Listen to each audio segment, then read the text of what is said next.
Thank you. This month's Black History Fact I actually wrote last month, but then I was sick, so I hope that I keep the tense correct. So the topic tonight is the 1619 Project, and much of what I will say will be taken from the New York Times in their series on 1619. So in August of 1619, just 12 years after the English settled Jamestown, Virginia, 1 year before Puritans landed at Plymouth Rock, and some 157 years before the English colonists even decided that they wanted to form their own country, the Jamestown colonists purchased 20 to 30 enslaved Africans from English pirates.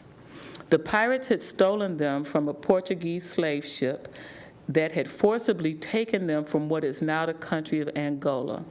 Those men and women who came ashore on that August day 400 years ago were the beginning of American slavery. They were among 12.5 million Africans who would be kidnapped from their homes and brought in chains across the Atlantic Ocean in the largest forced migration in human history prior to the Second World War. Almost 2 million did not survive the grueling journey known as the Middle Passage. So according to the author, Nicole Hannah-Jones, the purpose of the 1619 Project is to reframe our country's history, understanding that 1619 was our true founding and placing the consequences of slavery and the contributions of Black America at the very center of the story we tell ourselves about who we are.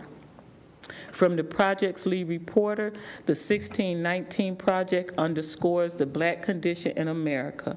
We are the constant reminder of the lie at the origins. While Thomas Jefferson was writing the Declaration of Independence, his enslaved brother-in-law was there to serve him and make sure he was comfortable.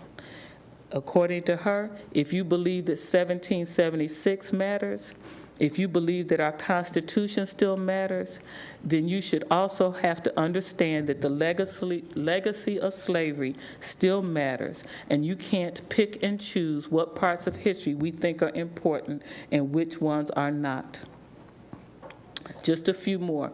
According to the New York Times, conveniently left out of our founding mythology is the fact that one of the primary reasons the colonists decided to declare their independence from Britain was because they wanted to protect the institution of slavery.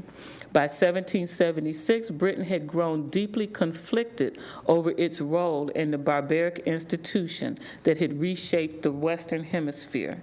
In London, there were growing calls to abolish the slave trade.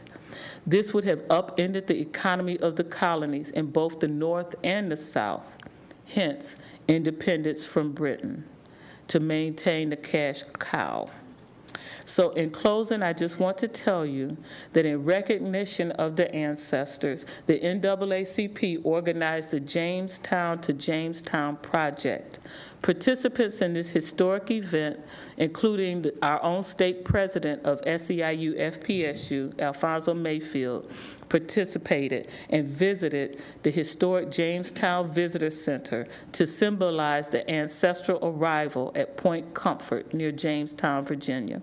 They wrote letters to the ancestors and placed them in a fire, a symbolic African tradition. They visited the National Museum of African American History and Culture, and then on to Jamestown, Accra, Ghana, where they were warmly greeted by the President and Chief and Queen Mothers who welcomed them back home.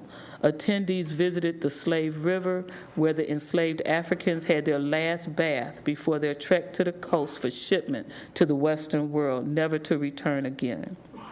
They visited the W.E.B. Du Bois Center for Pan-Africanism, and then they walked through the door of no return.